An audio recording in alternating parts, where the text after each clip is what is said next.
supere as crises e siga em frente. Esse é o tema da nossa nova série de mensagens, e com muito temor e tremor a gente começa hoje. Todos nós enfrentamos crises na vida. Alguém já disse que viver é um eterno existir entre crises. Desde que a gente nasce, a gente passa por crise. A gente vai passar por crise até a gente morrer.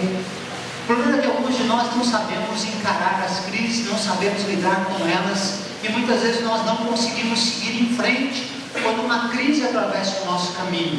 A gente quer falar sobre esse tema olhando para a vida de um dos personagens bíblicos mais incríveis, um daqueles que mais enfrentou crise na sua trajetória pelo chão da vida.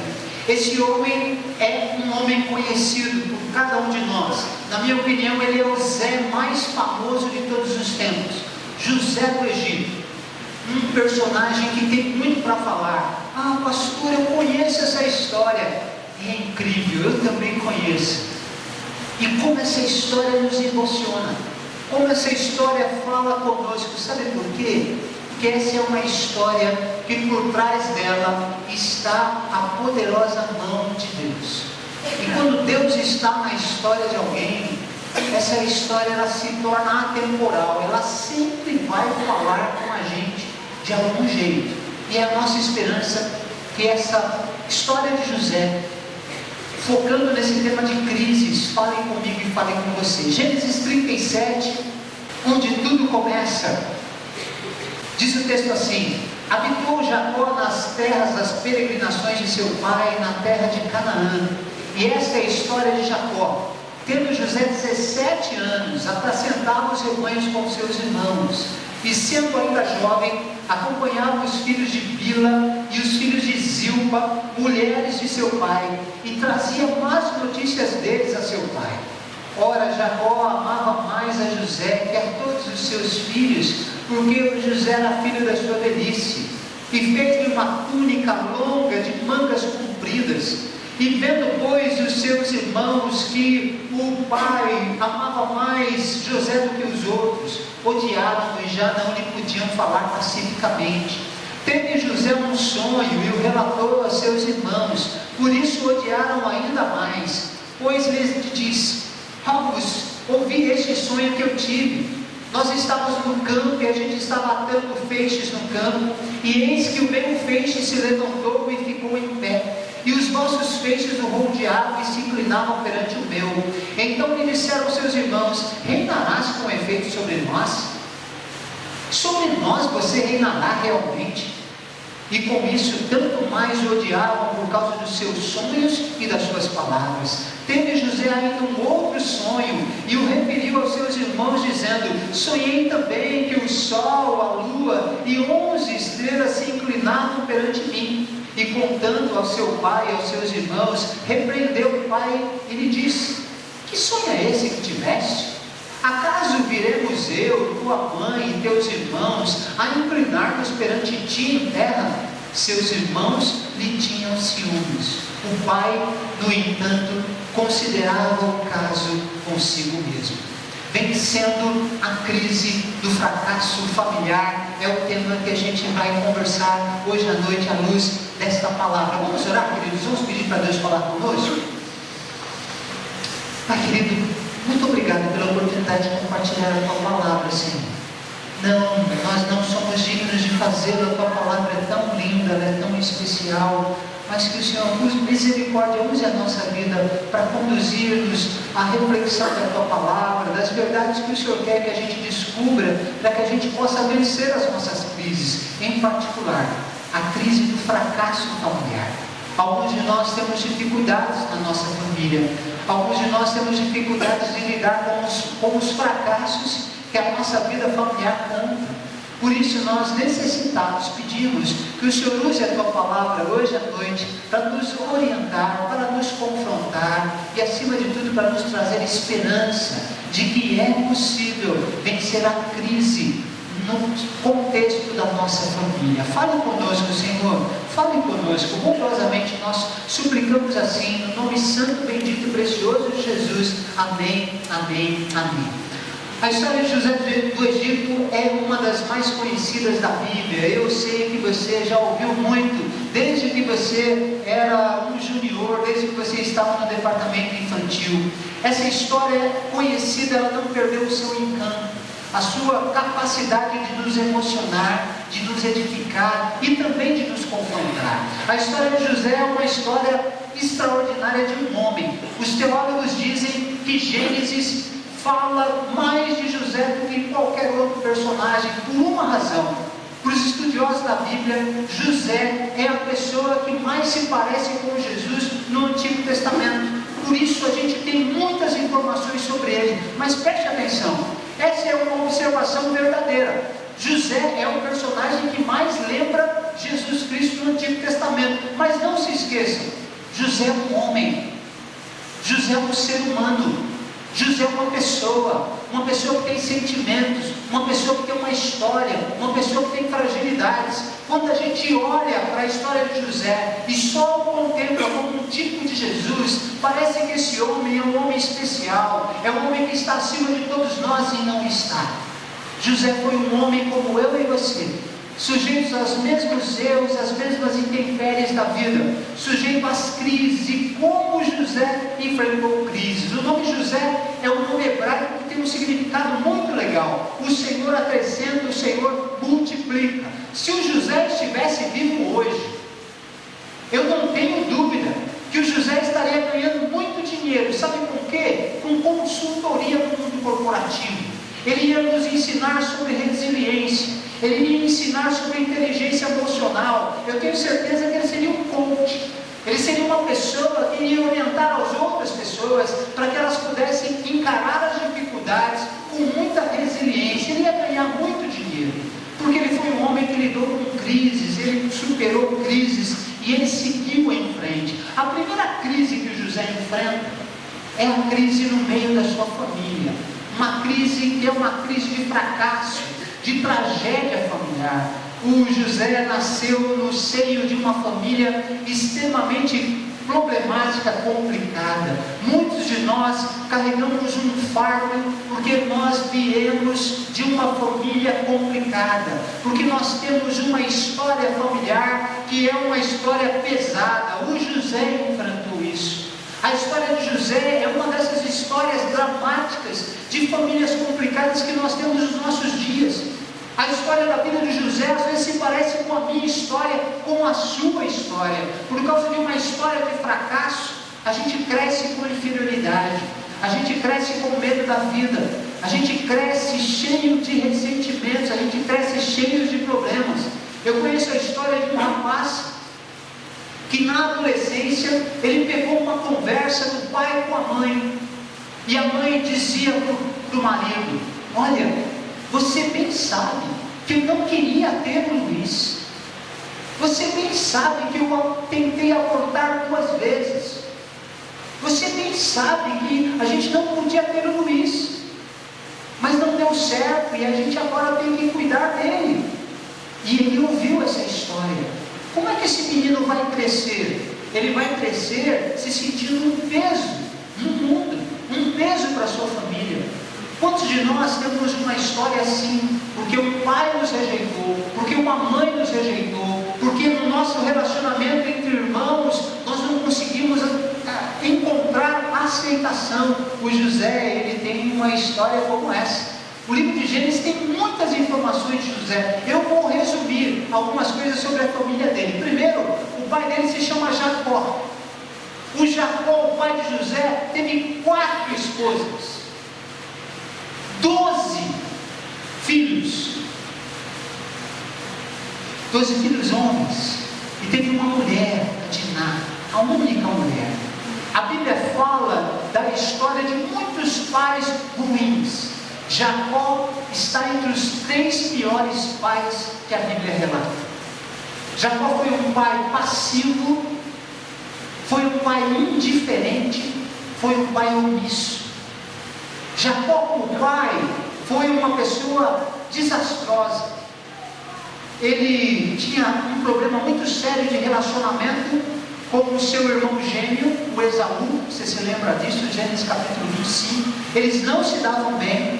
O Esaú queria matar o Jacó, porque o Jacó era trapaceiro. Os pais do Jacó, o Isaac e a Rebeca, tinham predileção pelos filhos. O Isaac preferia o Esaú, a Rebeca preferia o Jacó. Quando a gente cria filhos com predileção, a gente vai ter que colher as consequências disso, que é tumulto, que é rejeição. O Jacó, ele começou a educar os seus filhos como ele tinha aprendido com os seus pais, com predileção. E ele escolheu o José para ser o seu predileto, o seu favorito. E isso foi terrível na vida do pobre do José. Segundo a informação que a Bíblia traz sobre a família do José, diz que o seu pai, o Jacó, era um trapaceiro, um enganador. O nome Jacó já significa isso: aquele que trapaceia, aquele que engana, aquele que suplanta, aquele que é esperto. O maior 171 da história do Antigo Testamento é o Jacó. E o José vai crescer sabendo das armações do seu pai, sabendo daquilo que ele apronta. A influência de Jacó é uma influência perniciosa para os seus filhos, e muitos dos filhos seguiram à risca o comportamento de Jacó. Terceira informação que a Bíblia vai falar do avô do José. O avô materno de José se chama Labão. E o Labão era da mesma família do Jacó em termos de trapaça. O Labão também era trambiqueiro. Você imagina as pessoas falando do avô e do pai do José nas rodas de conversa? Nossa, mas seu pai é trambiqueiro. Também um avô que você tem, ele não podia ser diferente. E você também vai ser um trambiqueiro. Você também vai ser um trapaceiro. Olha a história do José. Em quarto lugar, a Bíblia fala que a Diná, a única irmã de José, ela foi violentada. Os dois irmãos, o Simeão e o Levi, eles armam uma emboscada e eles matam aquela pessoa que havia violentado a sua irmã. A Diná, ela nunca vai se recuperar dessa situação. Você já imaginou conviver numa família assim? Quinto lugar, a Bíblia vai falar de Rúben. Rúben é o irmão mais velho do José. Rúben tem um problema. Rúben, ele é extremamente sedutor, ele é extremamente mulherengo. E ele vai seduzir a Bila, que é a concubina do seu pai, que é mãe de 2 meio-irmãos dele. O Rúben não tem escrúpulo, não tem caráter nenhum. A Bíblia vai falar, em sexto lugar, do Judá, que era irmão de José. O Judá abandonou a sua família. Sabe para onde ele foi? Ele foi morar com os cananeus, povo idólatra, inimigo do povo de Israel. A família de José era complicada. Mas a mãe do José? A mãe do José se chamava Raquel. Ela engravidou do José, engravidou do segundo filho, Benjamim. Não Benjamim, esse era Benjamim mesmo. Só que no parto ela teve complicações e ela morreu no parto. Você imagine o José, que cresceu órfão. Ele cresce tomando conta do seu irmão Benjamim. E toda vez que ele olha para o Benjamim, ele vai lembrar da sua mãe que morreu. Não era fácil a vida do José. A Bíblia também fala que somente o Benjamim gostava do José. Os 10 outros irmãos tinham um ódio mortal por José. Queriam matar José. Por quê? Porque o Jacó elegeu José para ser o seu filho predileto. Por quê? Porque a Raquel era a esposa predileta. A Raquel morreu, ele elegeu o José para ser o seu xodozinho, o seu filho querido. E ele não disfarça isso. Numa época em que as pessoas usam túnica apenas de manga curta, ele dá uma túnica de manga longa para o seu filho. Numa época em que as pessoas usam túnica de manga curta e preta ou branca, uma cor só, ele dá uma túnica de manga longa colorida. Sabe por quê? Porque ele quer que as pessoas saibam, especialmente os seus filhos, que o mais amado, que o preferido, que o predileto dele é o José. Imagine como é que o José vai crescer com 10 irmãos que o odeiam, que têm raiva dele. O Jacó, como pai, vai errar quando vai transformar o José num delator dos seus irmãos. Vai fazer com que o José fique espiando os seus irmãos. E qualquer situação que eles façam de errado, ele pede para contar para ele. José vai se transformar num delator, num dedo duro, como dizem nós aqui no século 21. Isso vai custar a amizade que ele vai ter com esses irmãos. Sabe, gente, o ambiente na casa do José é um ambiente terrível. Eu pergunto para você gostaria de viver no lar de José? No lar onde você não tem amizade? No lar onde você não tem cumplicidade e companheirismo? No lar onde você não tem afeto de mãe? No lar onde você não consegue expressar aquilo que você sente? Porque tudo que você fala é motivo de censura. O José cresceu num ambiente assim, num lar assim. Ele experimentou fracasso nas relações que ele tem com a sua família. Você sabe a história depois. Ele vai ser vendido lá como um escravo para o Egito, porque os seus irmãos não o querem por perto. Qualquer um de nós, vivendo numa família como a de José, a gente viveria com uma tendência a cometer suicídio. Nós viveríamos com uma tendência a viver sob uma forte depressão. Nós viveríamos com uma tendência a sermos pessoas absolutamente destrutivas na relação com os outros e autodestrutivas também. Só que a Bíblia fala que o José, ele superou essa crise. Talvez eu e você, a gente vivesse amargurado. A gente vivesse orando assim: Senhor, que família doida o Senhor foi me colocar. Eu queria ter nascido na família do Danilo Pesarini. Tanta família boa, família da Priscila, do Mauro Rodrigues. E eu fui nascer nessa família. Ninguém merece uma família como essa. Talvez ele vivesse a vida amargurado. Mas a Bíblia diz que o José conseguiu vencer o fracasso e a tragédia da sua família. Ele superou essa crise familiar e ele seguiu em frente. Por quê? Porque José descobriu 4 princípios importantes. Eu quero compartilhar esses princípios com você hoje à noite. O primeiro princípio é esse aqui: perceber a soberania de Deus na construção da minha história. Perceber a soberania de Deus na construção da minha história. Olha nesses 2 versículos importantes. Tu viste quando os meus ossos estavam sendo feitos, quando eu estava sendo formado na barriga da minha mãe, crescendo ali em segredo. Tu me viste antes de eu ter nascido. Os dias que me deste para viver foram todos escritos no teu livro, quando ainda nenhum deles existia. Esse texto, escrito por Davi, ele fala da soberania de um Deus que nos conhece desde o ventre da nossa mãe, e que tem um projeto para a história dos nossos dias, desde o ventre da nossa mãe. Isaías, profeta Isaías, capítulo 45, verso 9: um vaso de barro não briga com quem o fez. O barro não vai perguntar para o oleiro: o que você está fazendo? E nem diz: você não sabe trabalhar.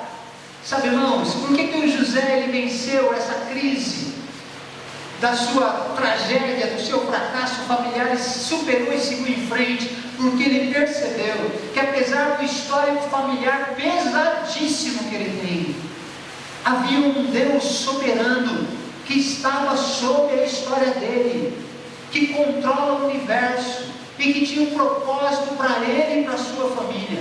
José consegue transformar uma história de fracasso da sua família numa história de sucesso, porque José vai mudar a história da família de todos os seus irmãos e de Jacó. É José que vai fazer isso, porque ele percebe a atuação de um Deus que é soberano. José ele não se transforma numa pessoa azeda, numa pessoa infeliz, porque ele tem essa percepção: há um Deus soberano que está sobre todos, sobre tudo e sobre todos, e que tem um projeto na minha vida.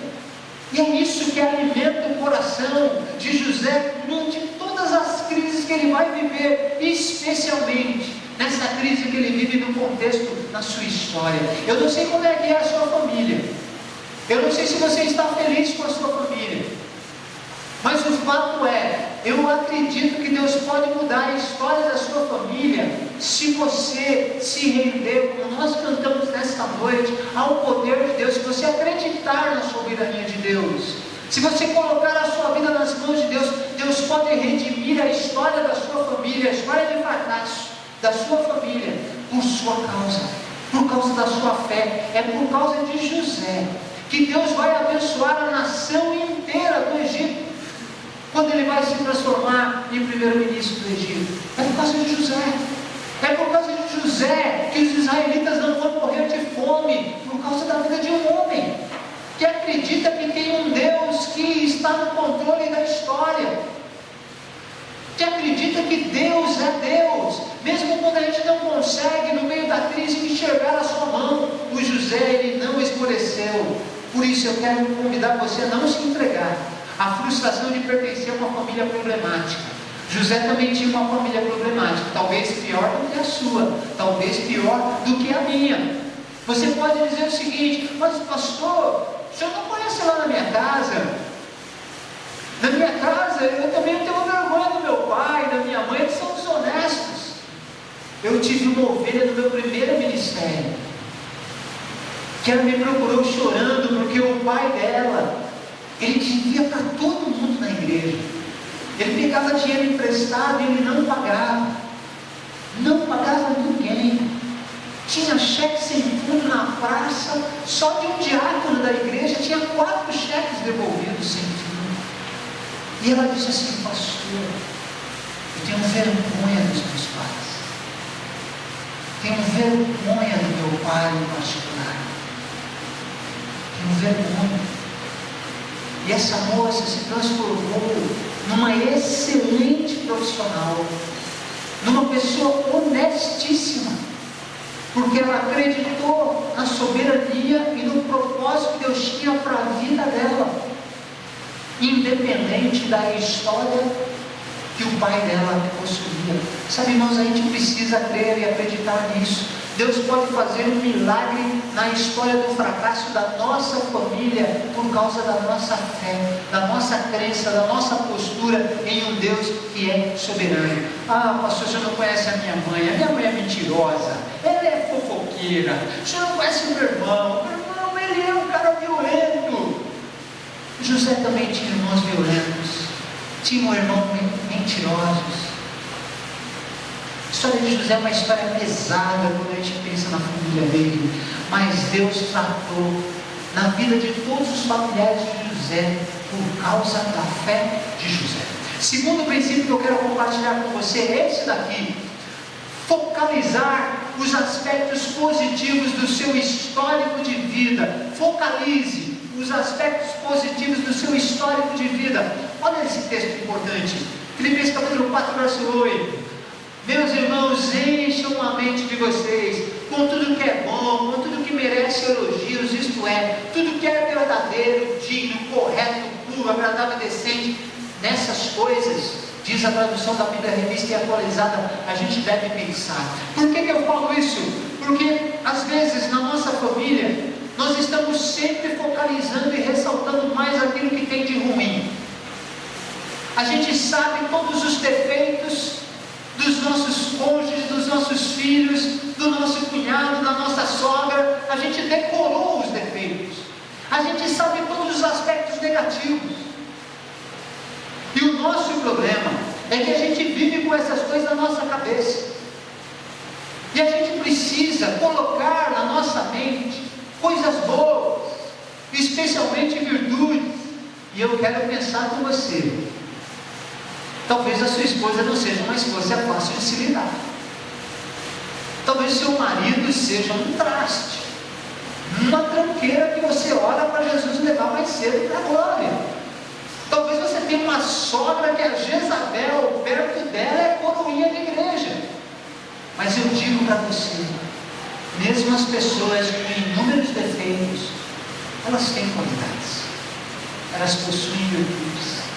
Nós caímos no erro de achar que a família do outro é sempre melhor que a nossa, que o casamento do outro é sempre melhor que o nosso casamento.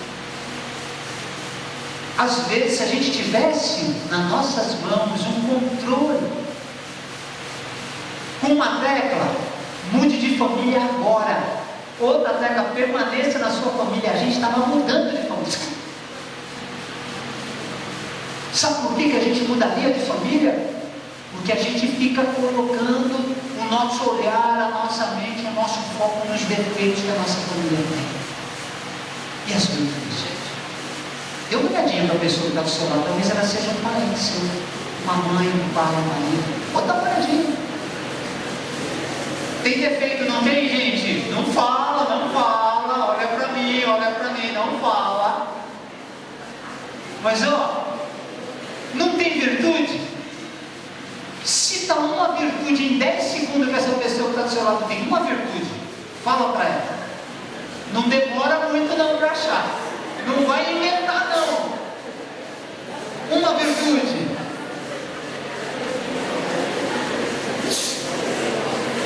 Meus irmãos, quantas bênçãos. Não é isso que diz a canção? Há virtudes, a gente só fica focalizando no que é ruim, no que não está bom. Eu imagino que todas as famílias aqui, sem exceção, a minha, dos diáconos, da Priscila, todas as nossas famílias têm pontos para melhorar. Mas eu acredito, sem exceção, na minha família, na família da Priscila, na família dos diáconos, nós temos muitas virtudes. Nós temos coisa boa que quando a gente lembra, um sorrisão se abre fácil.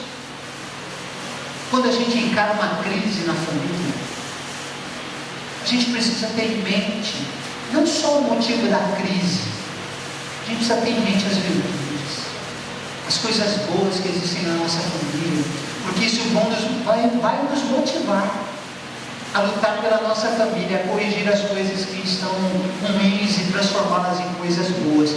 Mude a chavinha, tire os defeitos, foque nos aspectos positivos que existem na sua família. Terceiro princípio importante, e o José fez muito isso, gente, muito. Resista à tentação de se colocar como vítima da sua própria história. Resistir à tentação de se colocar como vítima da sua própria história. Eu quero ler 2 textos. Apóstolo Paulo, 1 Coríntios capítulo 15, verso 10. Pela graça de Deus, eu sou o que sou. E a graça que Ele me deu não ficou sem resultados. Pelo contrário, eu tenho trabalhado muito mais do que todos os outros apóstolos. No entanto, não sou eu que tenho feito isso, e sim a graça de Deus que está comigo. 2 Coríntios capítulo 2, verso 9. Mas Ele me respondeu: a minha graça é tudo o que você precisa, pois o meu poder é mais forte quando você está fraco. Tem muita gente que quando lida com erros dos outros, com ela mesma,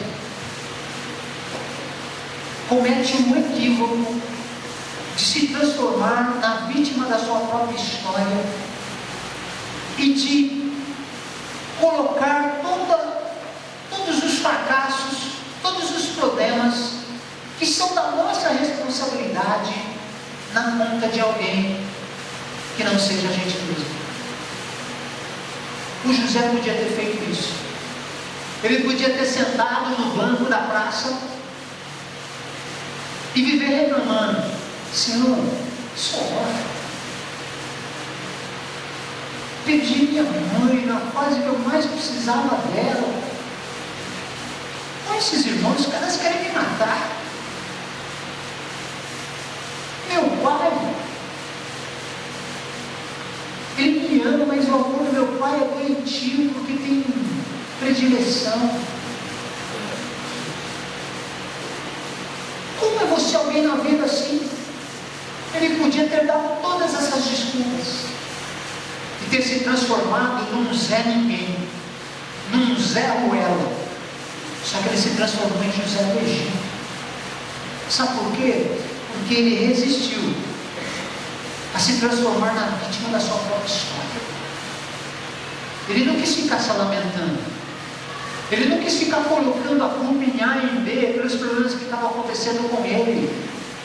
Ele decidiu que ele seria o protagonista da sua própria história.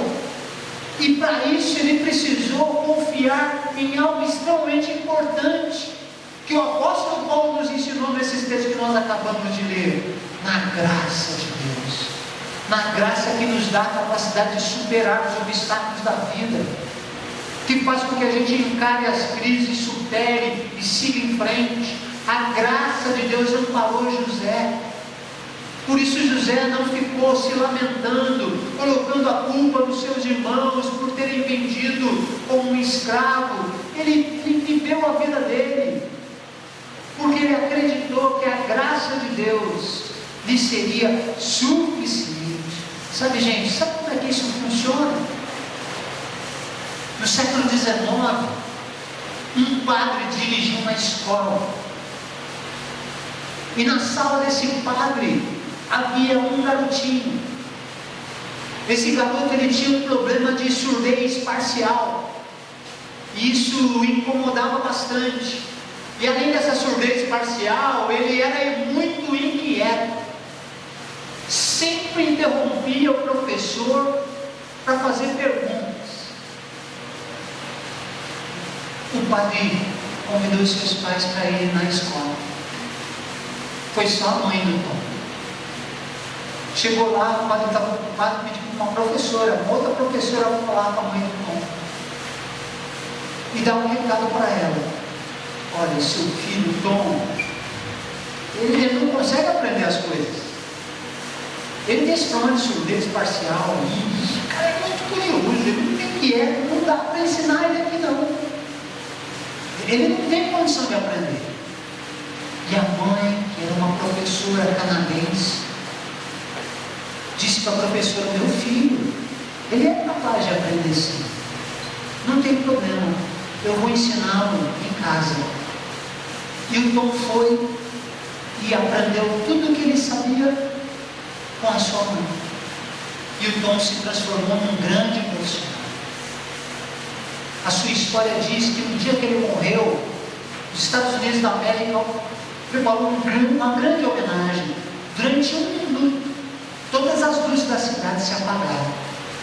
Sabe por quê? Porque o Tom inventou a lâmpada elétrica, inventou um gravador, inventou um microfone, inventou um mimeógrafo, inventou a câmera fotográfica. Ele foi o maior inventor da história. 2.332 invenções catalogadas. O Tom era o Thomas Alva Edison. Sabe por quê? Porque ele resistiu a ser vítima da sua própria história, porque ele tinha dificuldades. Quando a gente olha para a história dos fracassos que a nossa família conta, a história de um pai alcoólatra, de uma mãe absolutamente irresponsável, de irmãos que são absolutamente inconsequentes, a gente olha para a nossa vida e a gente acha que nada vai dar certo para nós também. E quando a gente pensa assim, a gente se prostra no caminho e a vida passa e a gente perde o tempo da história. Mas quando nós olhamos para as dificuldades da nossa vida, acreditando que a graça de Deus pode me capacitar a vencer e a superar, a gente vai superar, a gente vai crescer como pessoas e a gente vai seguir em frente, como José fez e nos incentiva a fazer também. E eu termino falando do quarto princípio importante que a gente aprende com o nosso amigo, o José do Egito: assuma a responsabilidade dos seus atos. Assuma a responsabilidade pelos seus atos. Olha que texto bacana de Romanos capítulo 14, verso 12. Assim cada um de nós prestará contas de si mesmo a Deus. Assumir a responsabilidade pelos nossos próprios atos. O José do Egito, ele não ficou prostrado lamentando a sua sorte. Ele não sentou na beira do caminho para ficar se lamentando, murmurando, reclamando de Deus ou dos seus irmãos ou do seu pai. Não ficou lamentando o seu destino. Ele quis tomar as rédeas da sua vida. Alguns de nós, quando temos um problema na nossa família, um problema sério, às vezes nós vivemos uma vida muito lastimável, uma vida muito medíocre, e a gente usa isso como um amuleto. eu sou assim por causa disso que aconteceu na minha família.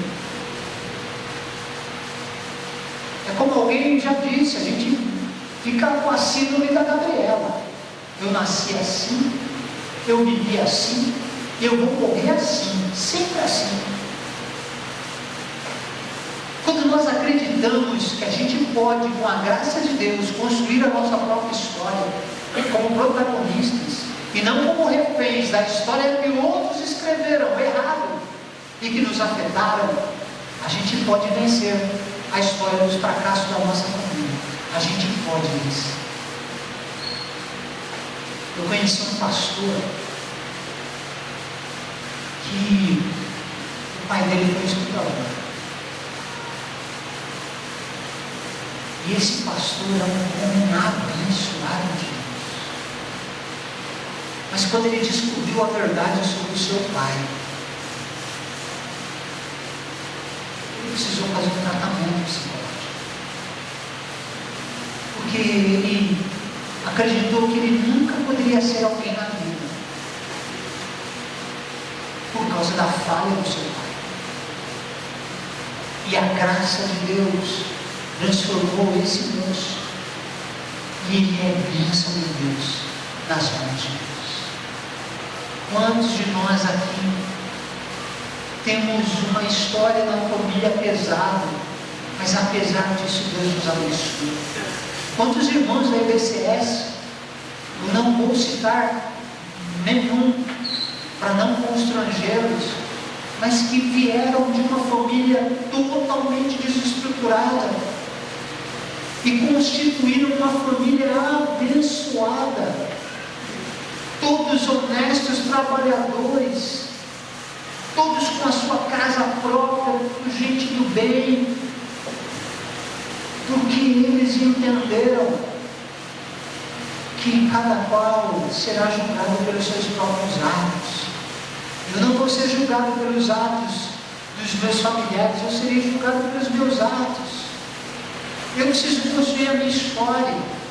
E quando eu construo a minha história com a ajuda da graça de Deus, puxa, a chance de dar certo é de 100%. Eu não sei se você tivesse no controle remoto das suas mãos a tecla mude de família, se você teria apertado. Mas eu quero dizer para você que Deus pode abençoar a sua família problemática através de você. Deus pode, como fez com José, abençoar a vida de pessoas por causa da sua fé, do seu comprometimento. Como é que eu termino essa palavra de hoje? Termino falando o que você já sabe. José do Egito encarou a primeira crise da sua vida, uma baita crise. A crise do fracasso nas relações familiares. E ele venceu a crise. Porque ele percebeu a soberania de Deus na sua história. Porque ele colocou como foco dos seus pensamentos as coisas boas que Deus podia fazer na vida dele, apesar do fracasso da sua família. Porque ele foi uma pessoa que ele resistiu a essa armadilha da gente querer ser vítima da nossa própria história. Ele quis ser protagonista da sua história. E porque ele entendeu que cada um de nós seremos julgados pelos nossos próprios erros, equívocos e falhas. E que com a graça de Deus a gente pode construir uma história melhor. Eu não sei como é a sua família, mas eu quero convidar você a não desistir dela, a orar por ela, porque Deus pode abençoar a sua família através de você, da sua fé, da sua não desistência pela sua família. Vamos orar, queridos. Feche os seus olhos, a equipe de louvor está vindo aqui.